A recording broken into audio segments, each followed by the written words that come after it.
And now it gives me great pleasure to introduce Joe Gervin. Joe Gervin is our Vice President of the Board of Council. He is the reason I agreed to be the president, because he said he would be the vice president.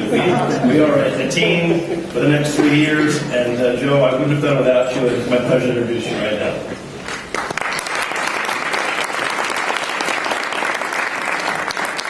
Good morning, everyone. It's nice to see everybody. I feel so honored, and I'm absolutely delighted to be introducing our keynote speaker today, Ana Oliveira, the President and CEO of the New York Women's Foundation.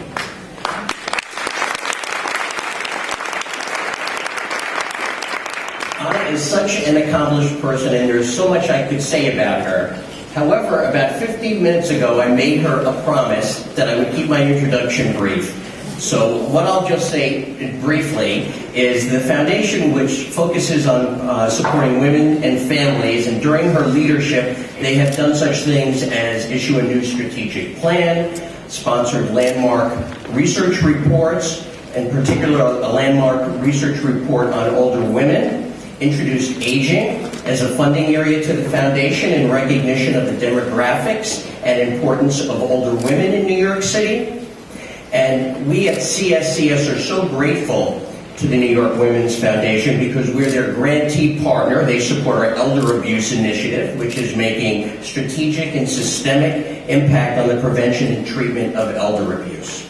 So without further ado, our keynote speaker, Ana Oliveira.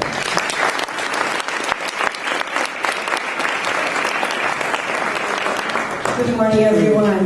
How are you doing? Good. Okay, all right. Let me thank Joe for actually giving me a gift. I think that the most important thing for you to know is really about the work that hundreds of people, thousands of people that you can't see standing behind me here today doing in New York. And those are the grantee partners of the foundation, those are the donors of the foundation, those are the board members of the foundation. So I am so delighted that Joe used a little time to tell you a little bit about the foundation. So first of all, I want to thank CSCS for inviting us to be here today. We are a foundation, and we believe that foundations really are just as good as their grantee partners. So we look good today because CSCS and you and the work you do is incredible. And we are very honored to be here. I also wanted to appreciate the work and the leadership of our government partners at the city level, state level, and national level, because this is all about partnerships. Not only with grantee partners, but also with incredible leaders in government, right? It takes all of us with shared goals and shared agendas to make the difference that we're looking to make. So today, you know, I love the title of this conference, The Transformation of Aging, right? I love this because it's a very fitting title to the moment, and we hear about CSCS' own transformation, its own evolution, its own growth. And I think that what I want to do is just talk a little bit about some of the things that the rest of us that work with CSCS but are not necessarily part of CSCS can do in transforming our own work. And I believe that, you know, we're here today because we want to accelerate that transformation, don't we?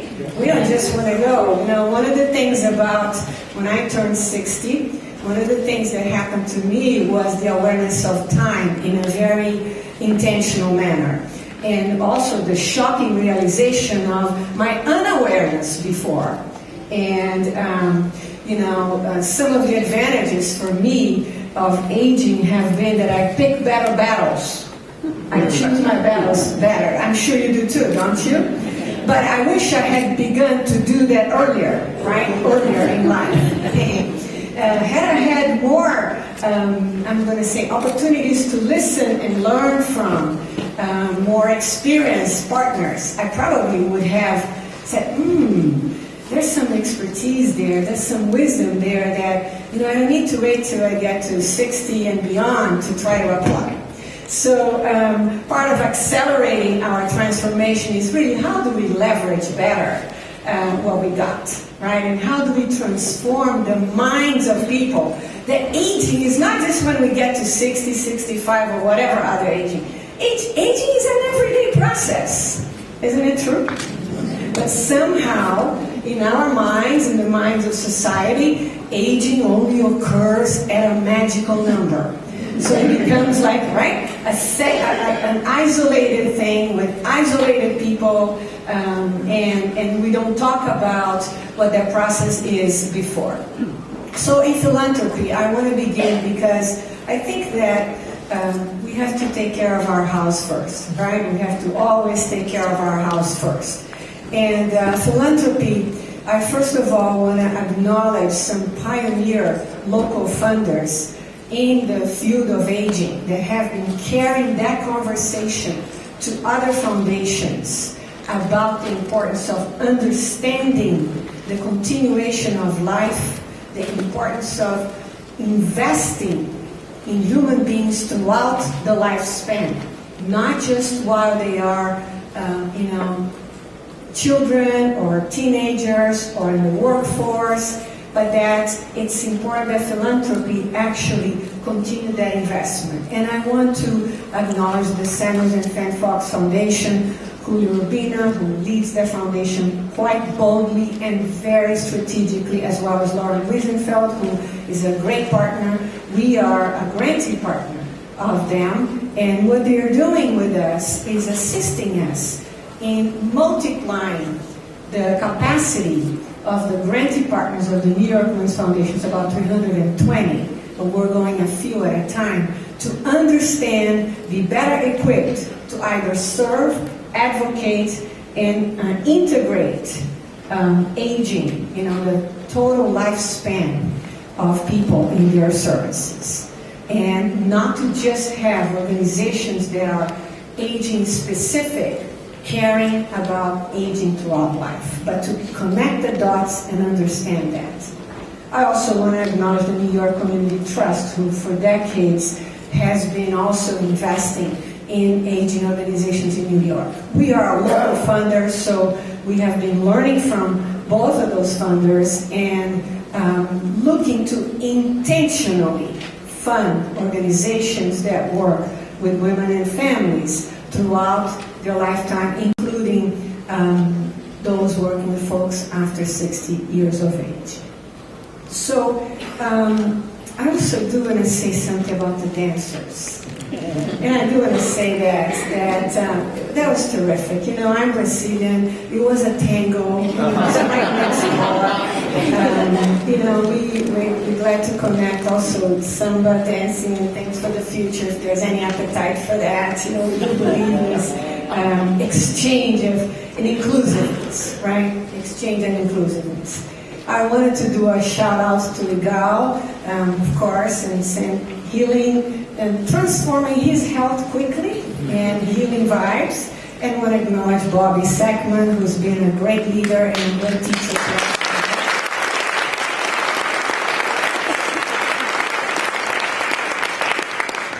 And I wouldn't be here saying anything that could resemble anything with logic and knowledge were not for the work that Susan Leitcher, an incredible partner at the foundation, and with so many grantee partners, experts, and policymakers did in the report that we put out that I think you found in your chairs. So I want to acknowledge Susan and thank her for allowing us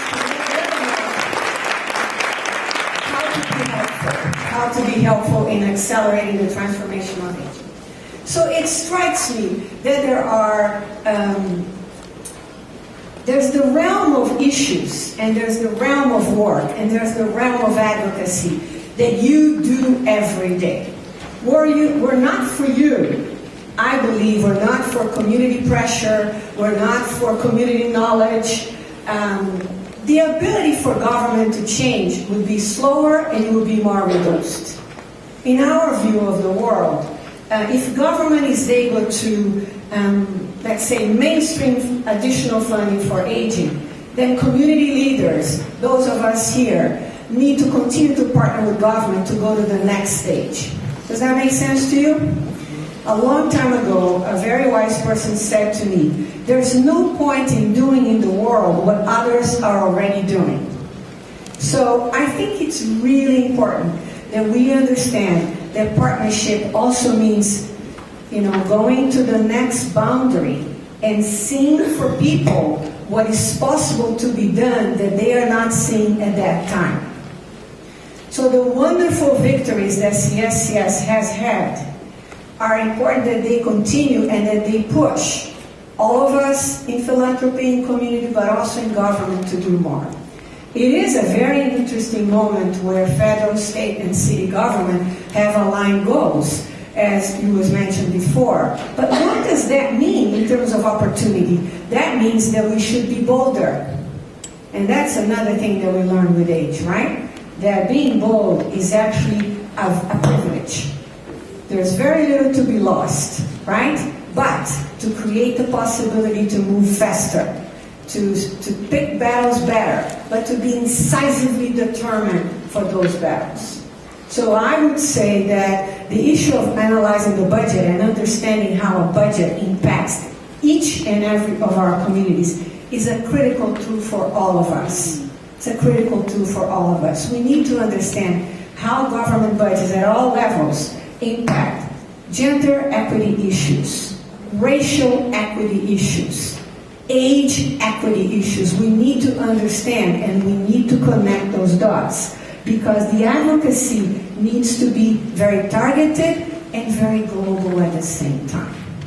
So I wanted to spend a little time talking about some opportunities for the future that I think arise from the successes that you have every day, from the successes that you have had, from the work of our government partners and philanthropic partners, but that I think perhaps I want you to consider if you think they could accelerate the transformation of aging. And that is that part of the work in the field is supporting the lives of those of us who are older. It is advancing rights, dignity, respect, visibility, the not removing us from that marginal, no longer meaningful, sidebar kind of place, afterthought kind of place. Oh, and by the way, we have to think about older adults, right? But putting that at the center. So I would say that in that respect, the issue of visibility, it needs to be full visibility. So in those conversations around visibility, we need to integrate racial equity issues, economic equity issues,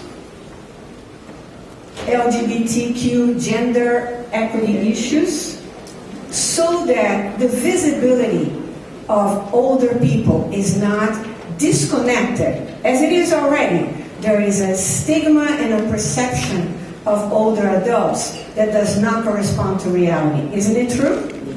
So as we change that, we need to change it all the way. So we believe that it's really something I want you to consider is could we connect the dots faster between some of the big conversations that are going on in all levels, federal level, state level, city level, around economic inequality. How does that affect older adults? What can older adults do to transform that faster?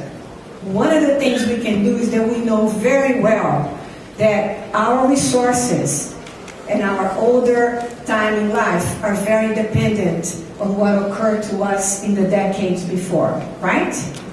So we need to connect the struggles for living wage, the struggles for paid sick time, with the older people of tomorrow. We have to talk about the issues that we older adults face today, but we have to advocate for the older adults of tomorrow. It's really important that we forecast, because we know it. What happens in our 20s, 30s, 40s, and 50s very much determines what happens in our 60s, 70s, and 80s. So we need to be really engaged in immigration debates, because when women work under the table, as we say. There's no Social Security, and that's true for men too. But older adults have a higher proportion of women, as you know, than men. So it's really important that we understand that we are struggling for today, but we're also struggling to transform the lives of older adults of tomorrow. That means that we have opportunities for joint policy approaches. There are incredible collaborations going on already in the service delivery aspect.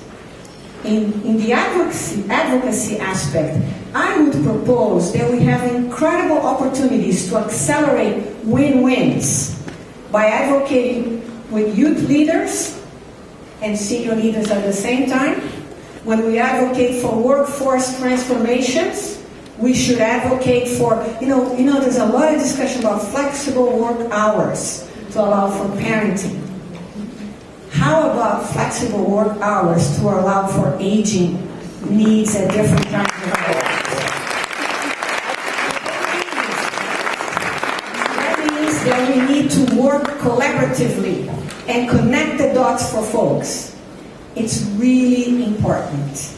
It's really important. And I want to invite you to consider what could be, imagine the power of bringing these things together and showing the impact in our lives over the decades. When kids are dropping out of school, particularly kids of color, boys and girls, and gender non-conforming kids are dropping out of school at 50% rate or 40-something% rate, that means something for older adults of tomorrow.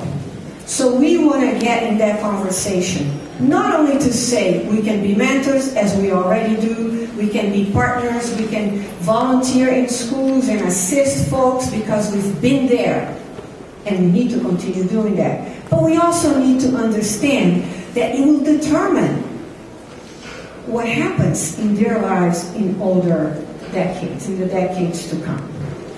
So I think that the role of philanthropy is very different from the role of government.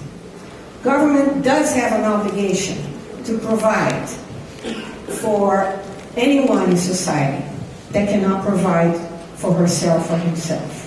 No doubt about that. Government has the obligation to ensure equal access, equal support, equal opportunity for all people in a country. Government has the responsibility of investing the resources, which, by the way, are all of our taxes, in a way that supports our communities in an equity manner. That's why budget understanding and advocacy is very important. But philanthropy has a responsibility to support advocacy.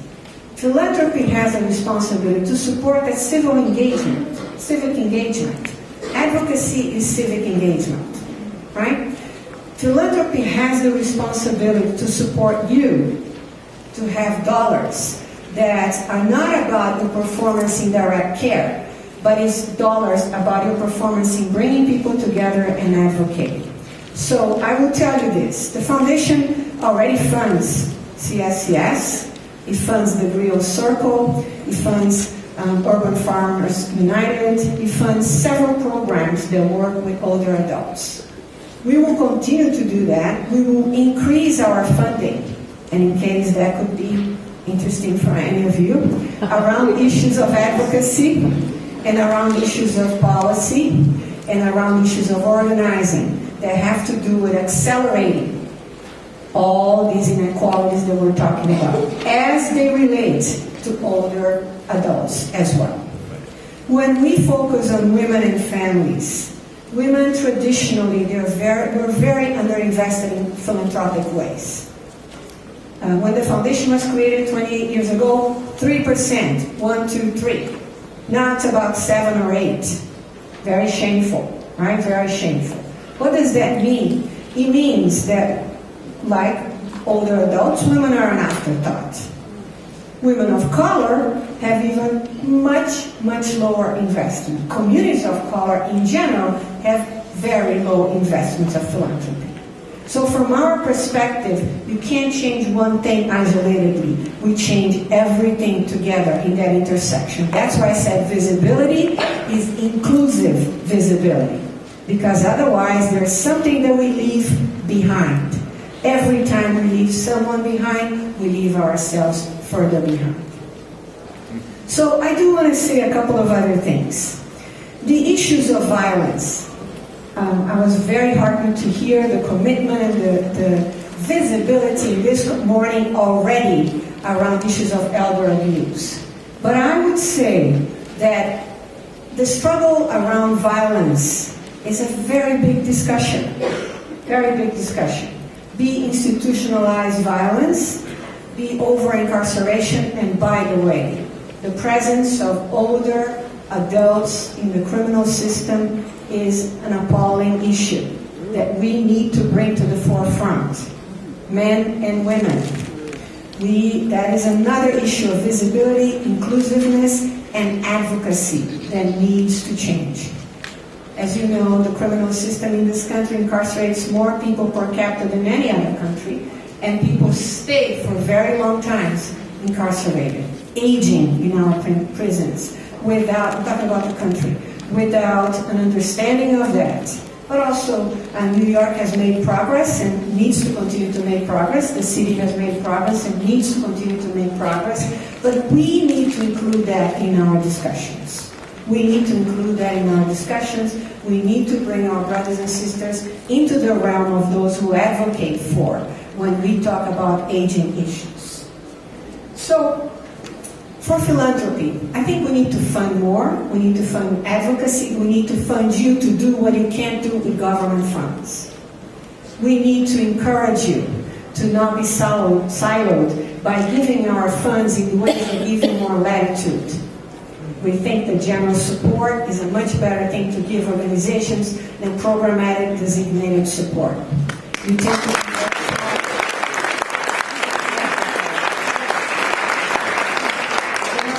the sector as a whole is a tremendously underfunded, but most organizations are small organizations. And it's very easy to attribute impact and to understand expenses for funders that have a close relationship with granting partners.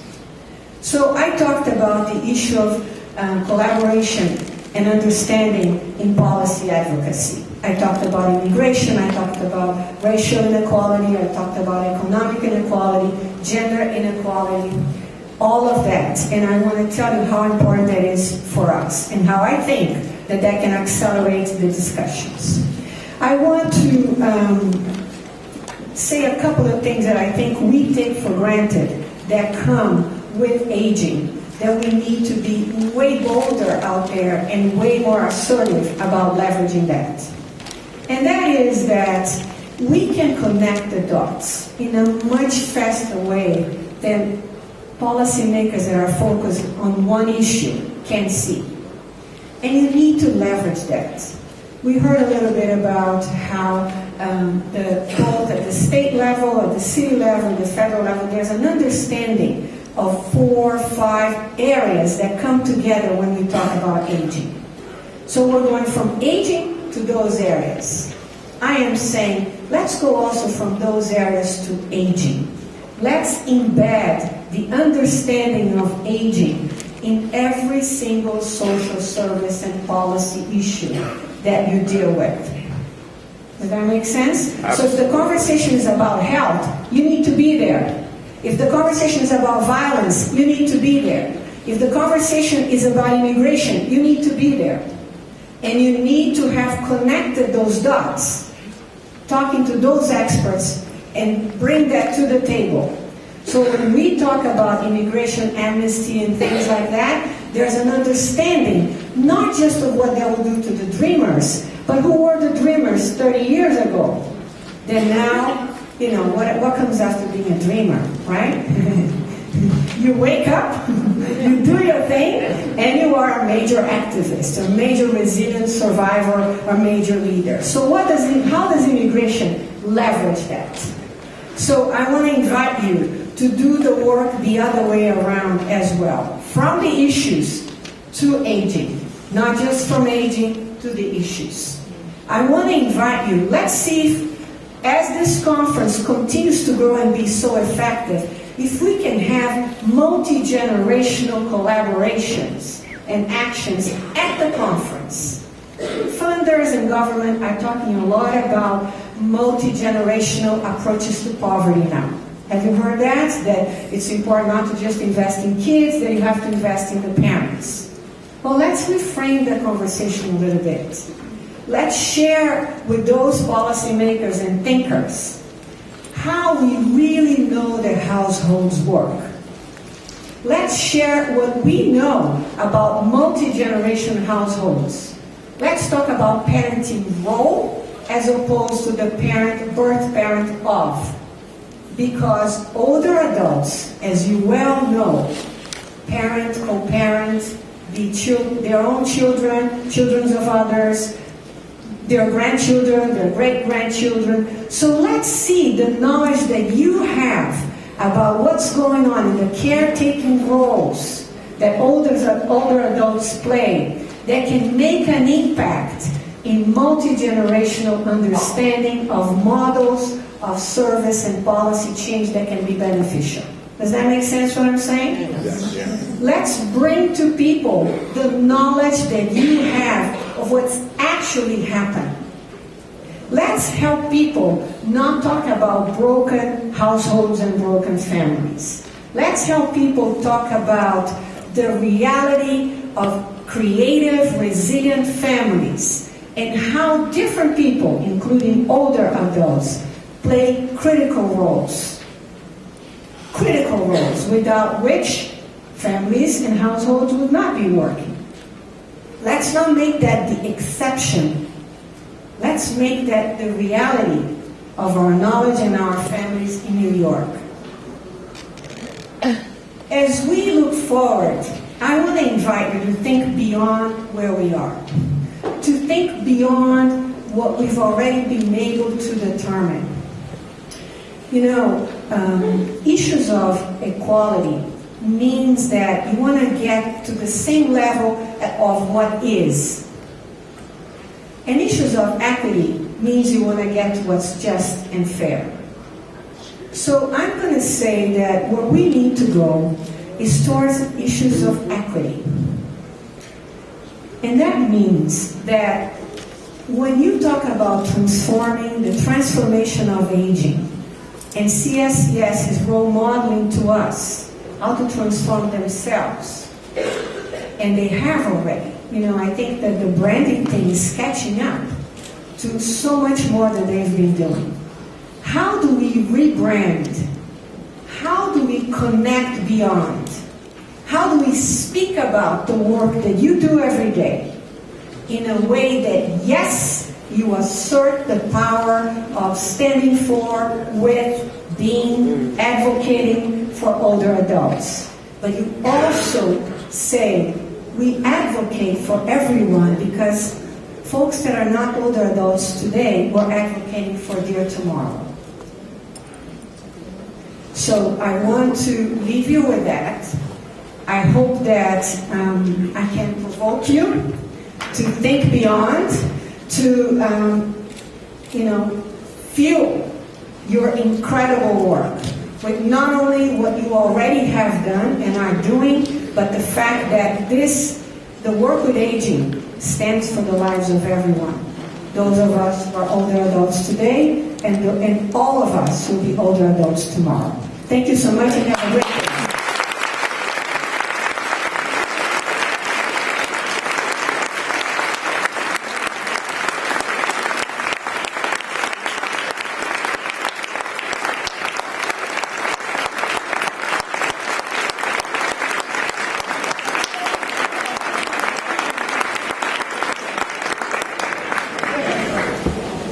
You know, when you plan a conference, and Bill, Susan, and I work very hard to plan this conference, you hope to have a moment like that. You really sit down and you plan something and you hope to have a keynote speaker who can really capture the moment, put it so beautifully in words. And thank you so much for beautiful.